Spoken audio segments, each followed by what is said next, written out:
नमस्कार प्यारे मित्रों, कैसे हो आप सभी साथियों।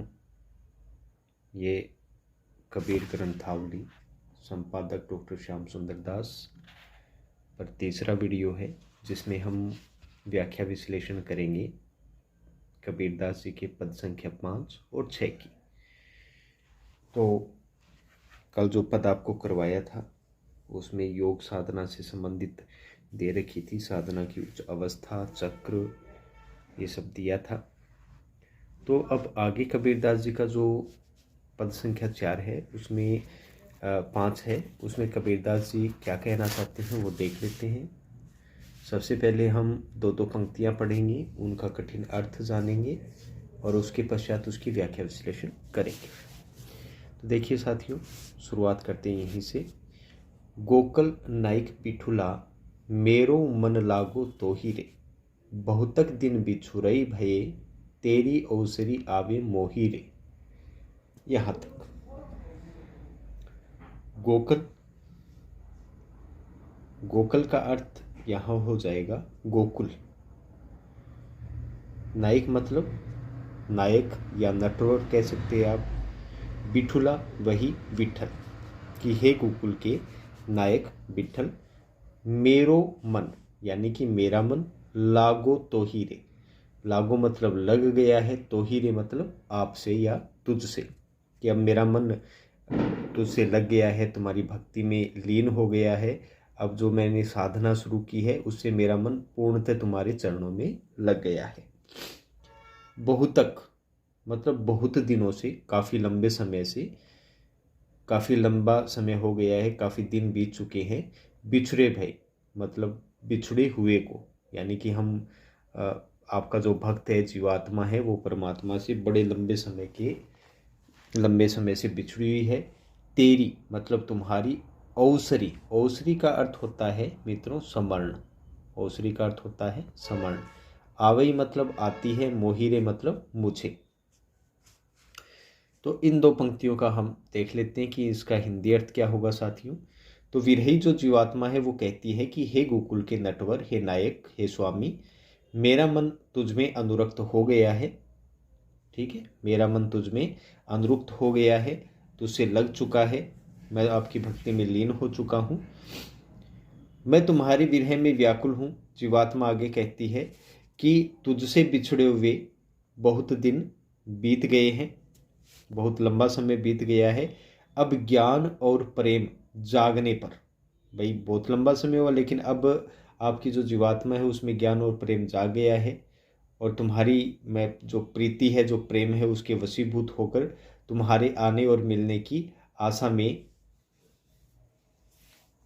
काफ़ी समय बिता चुका हूँ, और मुझे अब क्या है कि तुम्हारा स्मरण आ रहा है। ठीक है, मुझे तुम्हारी बड़ी याद आ रही है। अब आगे फिर जीवात्मा कहेगी, देखते हैं आगे की पंक्तियों को।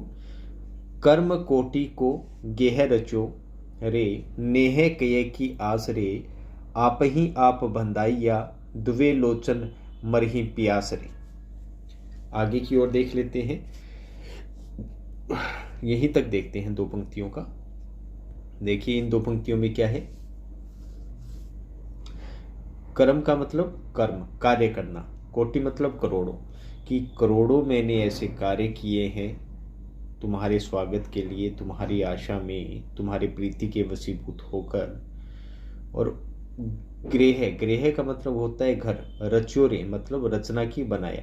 नेह का मतलब होता है स्नेह, कये की आसरे तुम्हारे स्नेह की आशा में, भाई तुम आओगे, तुम जीवात्मा से प्रेम करोगे, उससे अपने चरणों में जगह दोगे, इसी वजह से ये सारा कर्म किया। आप ही आप बंधाइया, लेकिन मैं आप ही आप, मैं स्वयं ही बंधाइया मतलब बंध गया।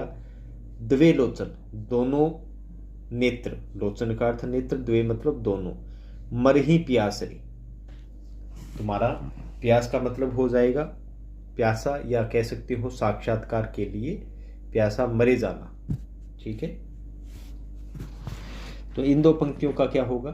तो जीवात्मा आगे कह रही है कि भाई अब जब ज्ञान और प्रेम जाग गया है और मैं तुम्हारी प्रीति के वशीभूत हो गया हूँ, तुम्हारे आने और मिलने की आशा में, मैंने तुम्हारे स्वागत करोड़ों कर्मों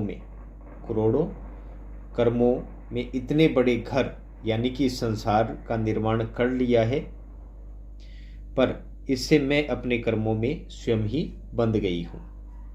हालांकि आपके प्रेम के वशीभूत होकर मैंने इतने कर्म किए कि मैंने आपके लिए एक संसार की रचना कर दी, इस घर की रचना कर दी, तुम्हारे आने की आशा में, तुम्हारे प्रेम की आशा में। लेकिन अब तो मैं क्या है, इसमें स्वयं ही बंध गई हूँ। अब मेरे जो नेत्र है, अब जो मेरे दोनों नेत्र है तुम्हारे दर्शन के लिए प्यासे हो गए हैं, अर्थात मुझे अब तुम्हारा साक्षात्कार करना है। अब आगे की पंक्तियों में कबीरदास जी क्या कहते हैं देखते हैं। ये 4 पंक्तियां हो गई। अब यहाँ से चलते हैं अपने। आपा पर समी चिन्हे दिसे सर्व समान, इही पद नर हरि भेटिए, तू छाड़ी कपट अभिमान रे। ना कलहू चली जाए, ना सिर लीजे भार, रसना रसी विचारिए, सारंग श्री रंगधार रे। यहाँ तक देखते हैं। आपा का मतलब होता है अपना, पर का मतलब होता है पराया। ठीक है, यानी कि अपने पराया, अपना पराया। समी का अर्थ होता है भेद, चिन्हे मतलब मिटाइए, दिसे सर्व समान, दिसे मतलब दिखना, सर्व मतलब सभी, समान मतलब समान। इही पद मतलब ये कर लेने के बाद नरहरि भेटिए, जो नटवर है उनसे भेटिए मतलब मुलाकात होगी, साक्षात्कार होगा। ठीक है। तू छाड़ी कपट अभिमान रे। अब आगे छाड़ी का मतलब छोड़ना, कपट का मतलब धोखा, अभिमान का मतलब अहंकार। ना कलहू मतलब कहीं पर, चली मतलब चलना, जाइए मतलब जाना, यानी कि कहीं पर भी नहीं जाना पड़ेगा। यहाँ देखो ना आया है, इस वजह से ना सिर लीजिए भार, और ना किसी का भार अपने सिर पर लेना पड़ेगा। रसना रसी विचारिए। देखो रसना आया है तो ये मन रूपी जो रसना है उसका रस ही मतलब रस हो जाएगा, यानी कि भक्ति रूपी रस। ठीक है। सारंग, सारंग मतलब दयालु, ईश्वर हो जाएगा श्रीरंग। ठीक है। तो यहाँ पर भगवान भी कह सकते हो सारंग। ठीक है। तो अब आगे जो दे रखा है धार का मतलब यहाँ ध्यान हो जाएगा, धार मतलब ध्यान। ठीक है। अब यहाँ तक देखते हैं ये 4 पंक्तियों का। ये कठिन अर्थ आपके सामने मैंने बता दिए एक एक शब्द की। अब इसकी व्याख्या विश्लेषण देख लेते हैं। अब मित्रों आगे जो जीवात्मा है वो कहती है कि हे भगवान, अपने और पराये का जो भेद है वो क्या कर दीजिए, मिटा दीजिए, जिससे मुझे सब कुछ समान दिखाई दे, यानी कि सभी लोग मुझे समान दिखाई दे, कोई भी छोटा या बड़ा या अच्छा या बुरा दिखाई न दे। ठीक है। और मैं तुम्हारा साक्षात्कार कर सकूं। भाई आगे जीवात्मा कह रही है कि भाई ऐसा होगा तभी मैं आपका साक्षात्कार कर पाऊंगी। ठीक है। फिर अपने को ही संबोधित करते हुए जो जीवात्मा है वो कहती है कि इस प्रकार तुम भगवान के जो चरण कमल है उसको प्राप्त कर सकोगे। भाई जब अपने पराये का भेद मिट जाएगा तब क्या होगा कि तुम जो भगवान के चरण कमल है उनको प्राप्त कर सकोगी। अब आगे कहते हैं कि जीव तू अपने मन से जो कपट है और अहंकार है उसको पूरी तरीके से छोड़ दे, फिर ना तो तुझे इस संसार में कहीं जाने की जरूरत है, ना फिर किसी का भार तुझे सिर पर लेने की आवश्यकता है, यानी कि जो भी जितनी भी साधनाएं हैं उन साधनाओं का भार तुझे अपने सिर पर नहीं रखना पड़ेगा। ठीक है। अब तू क्या है कि भगवान विष्णु का ध्यान कर और उनके नाम रस का जो ये दे रखा है, नाम रस का या भक्ति रस का, तुम मन रूपी जिह्वा से क्या कर, साक्षात्कार कर। ठीक है। अब आगे की पंक्तियां देखते हैं साथियों। यहाँ साधे सिद्धि ऐसी पाइए किवा होई महोई, जे दिठ ज्ञान न उपजई, तो आहुति रहे जिनि कोई रे। एक जुगति एक ही मिले, किंबा जोग की भोग, इन दोनों फल पाइए, राम नाम सिद्धि जोग रे। यहाँ तक देखते हैं ये 4 पंक्तियाँ। पहले इनके कठिन अर्थ जान लेते हैं, ठीक है।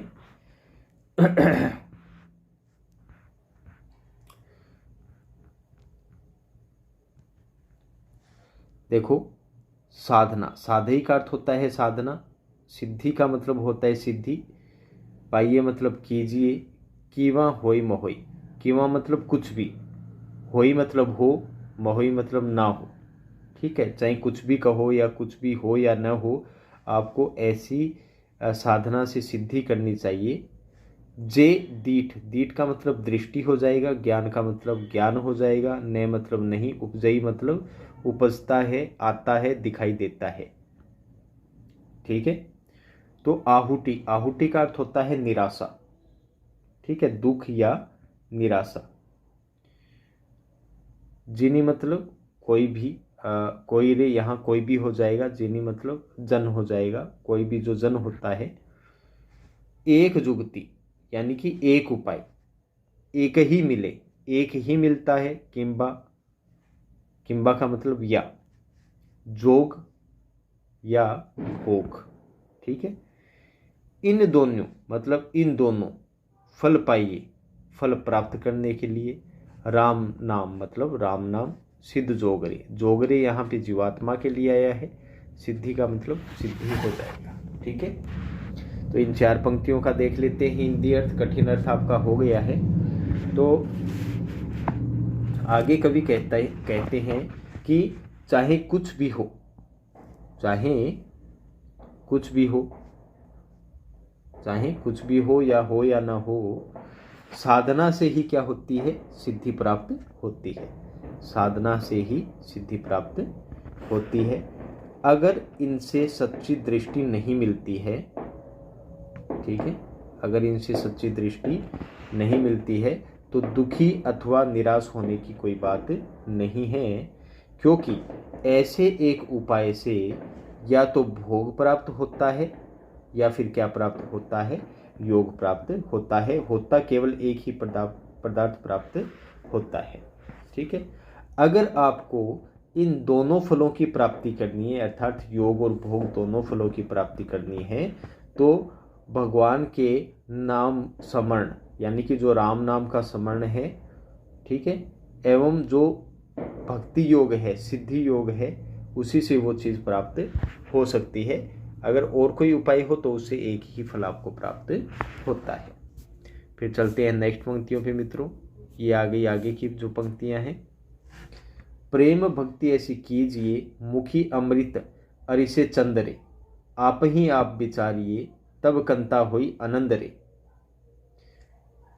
ये पंक्तियां देख लेते हैं, तो फिर अंतिम जो 4 है वो देख लेंगे। तो प्रेम भक्ति मतलब प्रेम रूपी भक्ति ऐसे कीजिए, ऐसे करनी चाहिए। मुखी मतलब मुख से, अमृत मतलब परम तत्व से टपकता हुआ अमृत, अरिसे का मतलब आकाश, चंद का मतलब होता है चांद। आप ही आप, अपने आप में ही विचारिए मतलब विचार करना चाहिए। तब कंता, कंता यहाँ जीवात्मा के लिए आया है। होई आनंद रे, आनंद का मतलब आनंद रे। तो इसका और देख लेते हैं हिंदी अर्थ क्या होगा।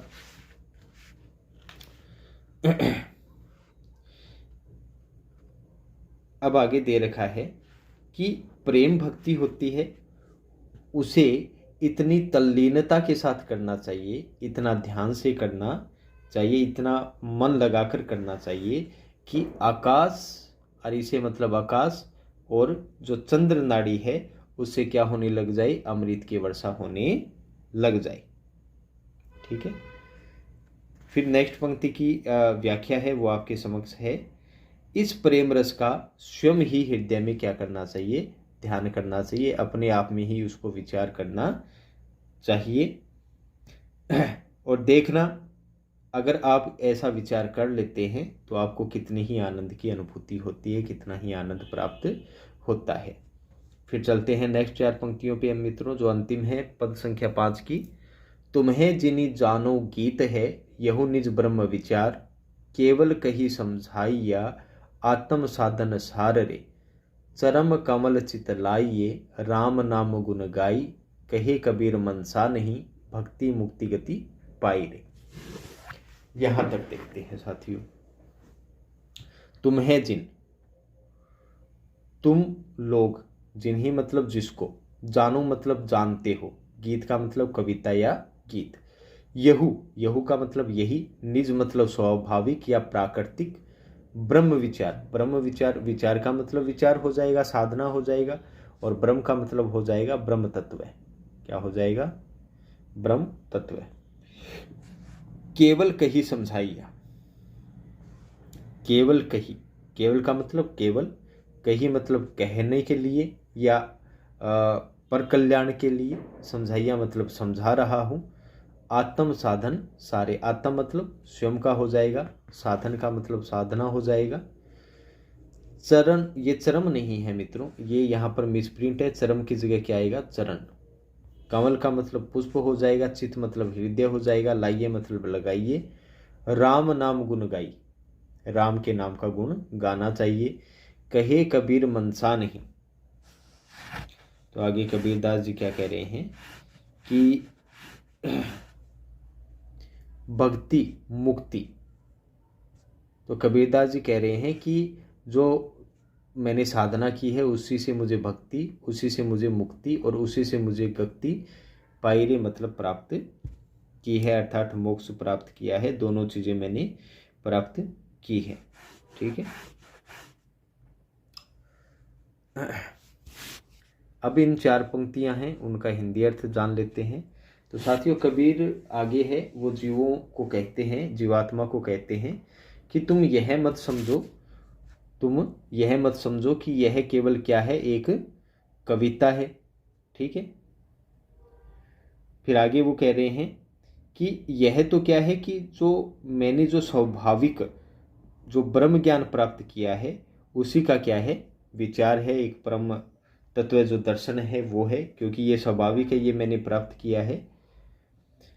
हमने केवल इन पंक्तियों में आत्म कल्याण के साधन का मूल तत्व प्रतिपादन किया है, अर्थात मैंने तुम्हें केवल ये आत्म कल्याण के लिए क्या किया है, समझाया है। आप तो क्या है कि यह जो साधन, देखो आत्म का मतलब आत्म कल्याण हो गया, आत्म कल्याण। ठीक है। साधन मतलब साधना हो जाएगा कि भाई जो ये आत्म कल्याण का साधन है वो केवल मैंने आपको समझाया है। आप तो क्या कीजिए कि आप भगवान के चरण कमल में क्या कर दीजिए, अपना चित्त अर्थात हृदय क्या कर लीजिए, लगा लीजिए, और भगवान के गुण गान हैं उनको कीजिए, गुणों का गान कीजिए। भाव यह है कि प्रभु के चरणों में ध्यान लगाकर उनका क्या करना चाहिए, स्मरण करना चाहिए। उसी से आपको भक्ति, मुक्ति और मोक्ष की प्राप्ति होगी, आप इस संसार से गति प्राप्त कर जाएंगे। तो साथियों, ये आपका पद संख्या 5 हो गया।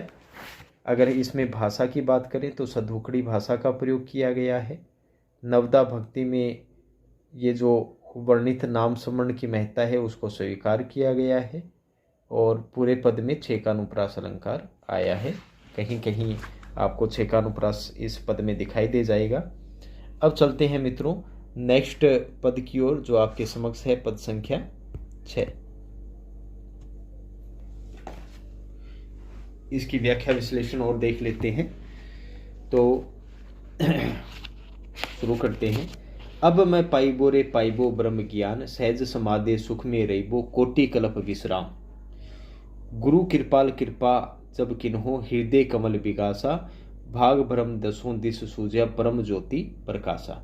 यहाँ तक देख लेते हैं साथियों। सबसे पहले इन 4 पंक्तियों को देख लेते हैं। पाइबो रे पाइबो यानी कि मैंने प्राप्त कर लिया है, परम ज्ञान मतलब ब्रह्म तत्व का ज्ञान मतलब ज्ञान हो जाएगा।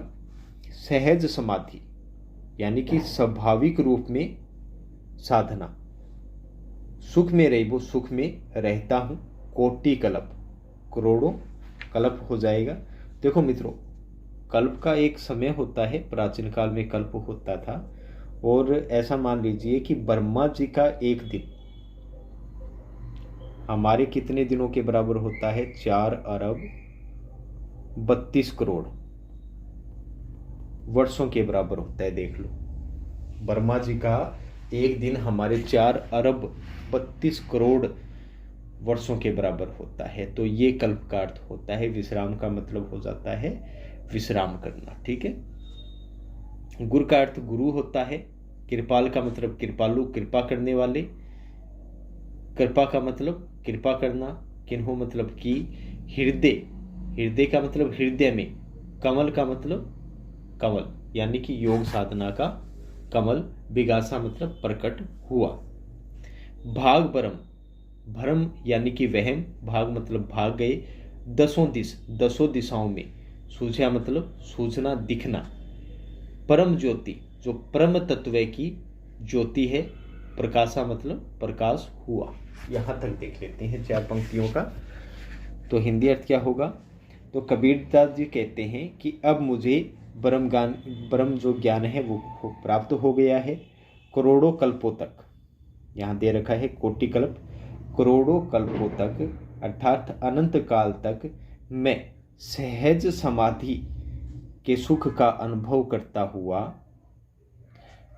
स्वरूप में स्थित रहूंगा, यानी कि विश्राम करूंगा। अब क्या करूंगा? मैं करोड़ों कल्पों तक स्वाभाविक समाधि लगाते हुए सुख प्राप्त करते हुए विश्राम करूंगा।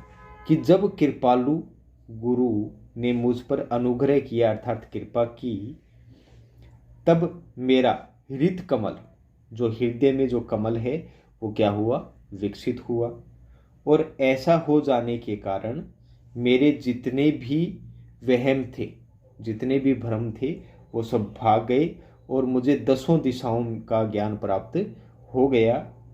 परम ब्रह्म की, ये देखो परम यानी कि परम ब्रह्म की जो ज्योति थी उसका प्रकाश सर्वत्र फैल गया, चारों तरफ मुझे दिखाई देने लग गया। ठीक है। अब चलते हैं मित्रों आगे की 4 पंक्तियों की तरफ।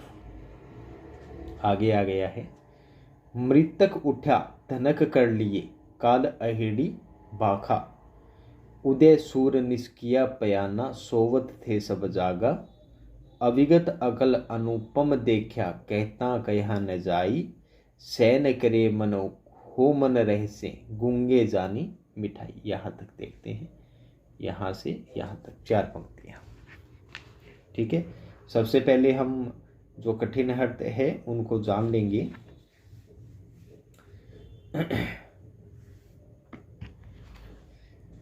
अब देखो, मृतक उठा धनक कर लिए।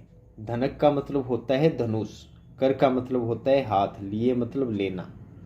मृतक उठा मतलब जो पहले मरा हुआ था, अब वो चैतन्य अवस्था में आकर उसने अपने हाथ में धनुष धारण कर लिया है। काल का मतलब होता है मृत्यु। अहेड़ी का अर्थ होता है शिकारी, यानी कि मृत्यु रूपी जो शिकारी है वो। भाखा का मतलब होता है भाग जाना। ठीक है। उदय मतलब उदय, उदित होना। सूर्य का मतलब सूर्य हो जाएगा। निश का मतलब रात्रि हो जाएगा। किया पयाना, पयाना का मतलब रवाना हो जाना, भाग जाना। सोवत थे जब जागा, सो रहे थे परंतु जाग गए। अविगत, अविगत मतलब जो कभी गया न हो। अकल का मतलब खंड, अखंड हो जाएगा। अनुपम मतलब अनोखा। देखा मतलब देखना। कहता कहा न जाए, कहने से वो कहा नहीं जाता है, यानी कि मन में फीलिंग्स रहती है, यानी कि मन में भाव होते हैं, लेकिन उसे कहने के लिए कोई शब्द नहीं बनता है। सैन करे मतलब संकेत करके करता है। मन हो मन रह से, मन की मन में रह जाती है। गूंगे जानी मिठाई, गूंगे की मिठाई की भांति, यानी कि जो गूंगा होता है उसे मिठास का अनुभव तो होता है, लेकिन उस मिठास को वो कभी बयां नहीं कर पाता है। ऐसा ही कुछ परम ब्रह्म के ज्ञान का है। वो ज्ञान हमें पता तो होता है, उसका हमें अनुभव भी होता है, उसका आनंद भी हम लेते हैं, लेकिन उस परम ब्रह्म ज्ञान को ना तो हम किसी से बता सकते हैं, संकेत भले ही कर सकते हैं, लेकिन उसका वर्णन है वो किसी के सामने नहीं बता सकते हैं। उसी के बारे में ये बताया है। तो इन 4 पंक्तियों का हम क्या कर लेते हैं? हिंदी अर्थ जान लेते हैं यहाँ तक। तो जीवात्मा है वो आगे कहती है कि जब यह जीवन अमृत अथवा जीवन मुक्त साधन ज्ञान का धनुष लेकर खड़ा हो गया, तब जीवात्मा कहती है कि जो काल रूपी शिकारी जो अब तक इस जीवात्मा को बांधे हुए था, वो अब क्या हो गया है, भाग गया है। जीवात्मा ने अपने कालातीत स्वभाव का साक्षात्कार कर लिया है। जब जीवात्मा अज्ञान की नींद में सोते हुए, अब आगे क्या हो रही है बात, कि जब जो जीवात्मा है वो अज्ञान की नींद में सो रही थी, परंतु अचानक ज्ञान का सूर्य क्या हुआ, उदित हुआ, तब वह जाग गई, जिससे जो अज्ञान रूपी रात्रि है वो वहाँ से पलायन कर गई, अर्थात वहाँ से भाग गई। अब इस कारण जो जीव है, जीव को उस अविगत अखंड एवं अद्भुत ब्रह्म तत्व के दर्शन हुए, जो स्वयं भी एवं जिसकी अनुभूति भी वर्णातीत है, अर्थात उसे कहा नहीं जा सकता है, वो वर्णातीत है, उसे का वर्णन बिल्कुल भी नहीं किया जा सकता है। भाव यह है कि ज्ञान जागृत हो जाने पर निरंकार परम तत्व का ज्ञान प्राप्त हो गया है। इस अनुभूति को अभिव्यक्त करने के लिए जो जीव है वो केवल संकेत भर करता है, मन ही मन उसकी रहस्यमयता का साक्षात्कार करता रहता है, उसके मन के मन में ही रह जाती है। यह उसके लिए गूंगे की मिठाई है, वह उसके लिए क्या है, गूंगे की मिठाई है। अर्थात जिस प्रकार जो गूंगा होता है वो गुड़ की मिठास का अनुभव तो कर सकता है, किंतु उसे व्यक्त नहीं कर सकता, उसी प्रकार आत्मा है वो परम तत्व के साक्षात्कार के आनंद को अनुभूत करते हुए भी प्रकट नहीं कर सकती है। ठीक है, अब आगे की पंक्तियों में चलते हैं, ये इसकी व्याख्या विश्लेषण हुई, यहां से चलते हैं। पहुप बिना एक तरवर फलिया, बिन कर तूर बजाया, नारी बिना नीर घट भरिया, सहज रूप सो पाया। देखत कांच भया तन कंचन, बिना बानी मन माना, उड़या विहंगम खोज न पाया, जू जल जल ही समाना। यहाँ तक देखते हैं, आगे जो जीवात्मा का वर्णन है वो यहाँ तक है। तो पुहुप का मतलब पुष्प हो जाएगा, बिना का मतलब बिना, एक का मतलब एक, तरवर का मतलब वृक्ष, फलिया मतलब फूलना, फलना, फलित होना। बिन कर तूर बजाया, कर का मतलब हाथ, बिन का मतलब बिना, तूर का मतलब तुरैया जो एक वाद्य यंत्र होता है, बजाया मतलब बजाना। नारी बिना नीर घटवरिया, नारी मतलब स्त्री, बिना मतलब बिना स्त्री के, नीर का मतलब जल हो जाएगा, घट का मतलब घड़ा, भरिया मतलब भरना, सहज रूप सो पाया, स्वाभाविक रूप से प्राप्त कर लिया। देखत कांच, कांच मतलब मिट्टी का, भया मतलब हो गया, तन कंचन, जो मेरा शरीर मिट्टी का था वो तन अब कैसा हो गया, कंचन मतलब सोने की भांति हो गया। बिना बानी मन माना, बिना का मतलब बिना, बानी का मतलब वाणी, ठीक है। उड़या विहंगम, उड़या मतलब उड़ना, विहंगम का मतलब पक्षी, खोज न पाया मतलब खोज नहीं कर सका। जू मतलब जैसे, जल जल ही समाना, जल के अंदर जैसे जल समा जाता है, ठीक है। तो जल के अंदर जल जब समा जाता है तो हम मीठे या खारे जल का भेद नहीं कर सकते हैं, या यूँ मान लीजिए दूध में पानी मिल जाता है तो दूध पानी का भेद नहीं कर सकते। उसी प्रकार जो परम ब्रह्म जो तत्व है वो जब जीवात्मा में प्रवेश कर गया है तो उसका पता नहीं लगाया जा सकता है, क्योंकि अब उसका एकाकार हो गया है। अब इन चारों पंक्तियों का हिंदी अर्थ हम जान लेते हैं। तो आगे जो जीवात्मा है क्या कहती है कि देखिए अब यहाँ कि यह जो अनुभूति है वो ऐसा लगता है बिना वृक्ष के फूला हुआ पुष्प है, तुरही के बिना ही यह अनुभूति का नाद बज रहा है, नारी के बिना इस घड़े में जल भरा जा रहा है, क्योंकि नारी ही जल को घड़े में भरती है, लेकिन यहाँ नारी नहीं है, फिर भी जल घड़े में अपने आप भरा जा रहा है। अब ये चीज़ मुझे स्वाभाविक रूप से ही प्राप्त हो गई, सहज रूप में ही प्राप्त हो गई। इस परम तत्व के दर्शन होते ही यह जो मेरा कच्चा शरीर है वो कंचन बन गया, अर्थात सोने का बन गया है। इस आनंद का मौन रहकर मन में रसास्वादन कर रहा हूँ, पर वाणी इसका वर्णन नहीं कर सकती है। भाई मन माना मतलब मन के अंदर तो ये चीज़ें चल रही है, इसका रसास्वादन कर रहा हूँ, लेकिन वाणी इसको व्यक्त नहीं कर पा रही है। भाव यह है कि परम आनंद का वर्णन वाणी से नहीं किया जा सकता। बात सीधी सीधी ये है। आगे कवि कहता है कि इस अनुभूति को प्राप्त करने के लिए, अर्थात इस परम ब्रह्म को प्राप्त करने के लिए मेरा मन रूपी विहंगम मतलब पक्षी, यहाँ रूपक अलंकार हो जाएगा क्योंकि यहाँ रूप दे दिया गया है मन को, किसका? पक्षी का, इस वजह से। तो इस अनुभूति को प्राप्त करने के लिए मन रूपी पक्षी साधना में बहुत ऊंचाई तक उड़कर भी उसे प्राप्त नहीं कर सका, अर्थात उसे खोज नहीं प्राप्त कर सका। जो मतलब जैसे घट की भेदक उपाधि के नष्ट हो जाने पर जल में जल समा जाता है, अर्थात जब घड़े की मिट्टी टूट जाती है, घड़ा टूट जाता है, तो घड़े का जल और सरोवर का जल आपस में क्या हो जाता है? समा जाता है। वैसे ही शरीर की उपाधि नष्ट होने से समष्टि चैतन्य में व्यष्टि चैतन्य समा गया है। ठीक है, यानी कि जो अब तक व्यष्टि यानी कि जो केवल मेरा था वह समष्टि मतलब समाज का हो गया है। ठीक है,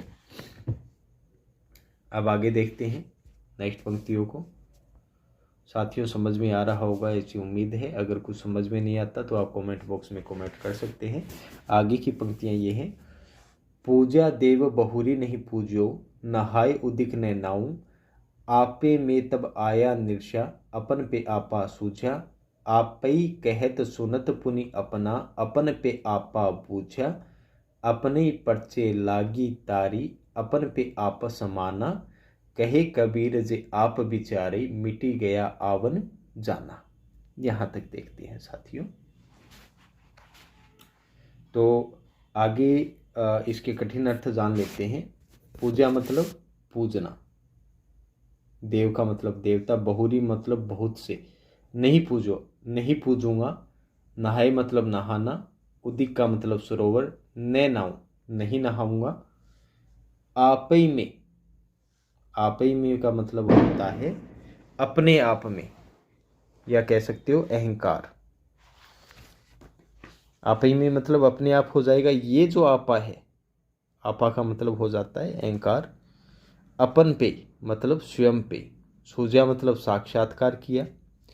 आपई कहत सुनत, स्वयं को ही कहते सुनते हुए।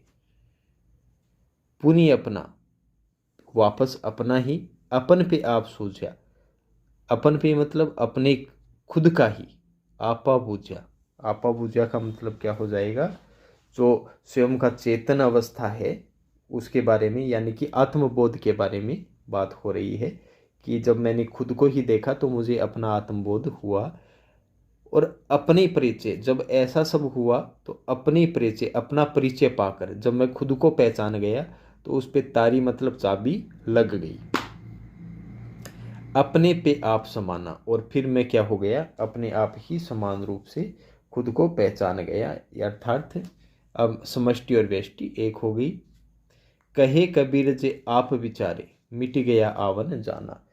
फिर आगे कबीरदास जी कह रहे हैं कि आप विचारे, जब खुद स्वयं को पहचान लेते हो तो जो संसार में जन्म मृत्यु होती है वो क्या होती है? मिट जाती है। ठीक है, तो इसका हिंदी अर्थ जान लेते हैं। हिंदी अर्थ जब जान लोगे तो ये पूर्णतः आपको समझ में आ जाएगा। ठीक है, तो आगे कबीरदास जी क्या कह रहे हैं कि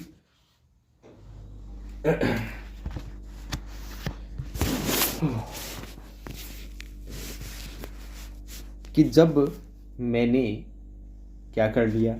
इस अनुभूति को प्राप्त कर लिया, इस परम ब्रह्म को प्राप्त कर लिया, तो इस जो मुझे मुक्तावस्था प्राप्त हुई, इस मुक्तावस्था से पहले मैं बहुत सारे क्या देवताओं को क्या करता था? पूजता था। लेकिन अब मैं इन देवताओं को नहीं पूजूंगा या पूजूंगा। नहाय उदिक ने नाऊं, जिस संसार के जल में मैंने स्नान किया, अर्थात वासनाओं में, मोहमाया में मैंने खूब स्नान किया है, तो अब से मैं वहां पर स्नान नहीं करूंगा। ठीक है, क्योंकि मेरा जो भ्रम था वो एक क्षण में ही नष्ट हो गया। अब मैं इस संसार में वापस नहीं आऊंगा, अर्थात जन्म मरण के चक्कर से मैं मुक्त हो जाऊंगा। अब आगे क्या कह रहे हैं वो देखिएगा आप। ठीक है, कबीरदास जी कि अपने पे आपा सोचा कि जब मैंने स्वयं के अहंकार को, आपा मतलब अहंकार को, ठीक है, अंतर्मुखी होकर देखा, अंदर की ओर देखा, तो मुझे अपने वास्तविक स्वरूप आपे में तब आया निश्चय, मतलब निरख्या, अंतर्मुख होकर देखा, तो मैंने अपने वास्तविक शुद्ध चैतन्य का साक्षात्कार हुआ, अर्थात मैंने खुद के चैतन्य को देखा, खुद की आत्मा को देखा। ठीक है, फिर आगे देखिए, आपे कहत सुनत पुनि अपना। आगे फिर कबीरदास जी क्या कहते हैं कि अपने ही बारे में स्वयं कहते सुनते, अर्थात मनन करते हुए मुझे अपने आप ही आत्मबोध हो गया। अपन पे आपा भूजिया, मतलब मुझे अपने आप ही आत्मबोध हो गया। इससे आत्म परिचय की जो चाबी है वो मुझे लग गई, यानी मैंने अब खुद को पहचान लिया है। ठीक है, और यह व्यष्टि अहम जो मेरे अंदर व्यष्टि का अहम था, अर्थात स्वयं का जो अहम था, अहंकार था, वो समष्टि अहम से तदाकार हो गया। समष्टि अहम का मतलब समाज का अहंकार से समष्ट हो गया, अर्थात जो मैं खुद को अकेला समझता था कि मैं ये कर दूं वो कर दूं, तो मुझे पता चला कि इस संसार में, इस समाज में रहकर ही सब कुछ किया जा सकता है। ठीक है, आगे चलते हैं। या यूं भी कह सकते हैं कि भाई जब त्राटक ध्यान लग जाता है ना, तब ऐसा होता है कि जीव शून्य गगन की ओर बढ़ जाता है और फिर नीचे नहीं आता है। ठीक है, अब आगे देखते हैं। कहे कबीर जे आप बिचारी मिट गया आवन जाना। आगे कबीर कहते हैं कि जो अपने स्वरूप का चिंतन करते हैं, अपने खुद को पहचान लेते हैं, उनका जो इस संसार में आवागमन होता है, आना जाना होता है, जन्म मृत्यु होती है, वो छूट जाती है। भाव यह है कि जिन्हें परम तत्व के दर्शन हो जाते हैं, उनका बोध हो जाता है, उन्हें मोक्ष प्राप्त हो जाता है। तो साथियों, बहुत बहुत धन्यवाद आपका, आपने सहयोग दिया। तो ये आपका पद संख्या 5 और 6 पूर्ण हो गया है। काफ़ी बड़े थे, इसके पश्चात इतनी मेहनत आपको नहीं करनी पड़ेगी, ना आपको डरना पड़ेगा। तो छोटे छोटे पद हैं, हम कर लेंगे। अगर कला पक्ष की बात करें तो सदोकड़ी भाषा है इसमें, और मध्य में अनुप्रास अलंकार इसमें आया है, और रूपक अलंकार 1-2 जगह आया, मैंने आपको बता दिया है। तो तब तक के लिए आप आज्ञा दीजिए, मिलते हैं नेक्स्ट वीडियो में। जय हिंद, जय भारत साथियों।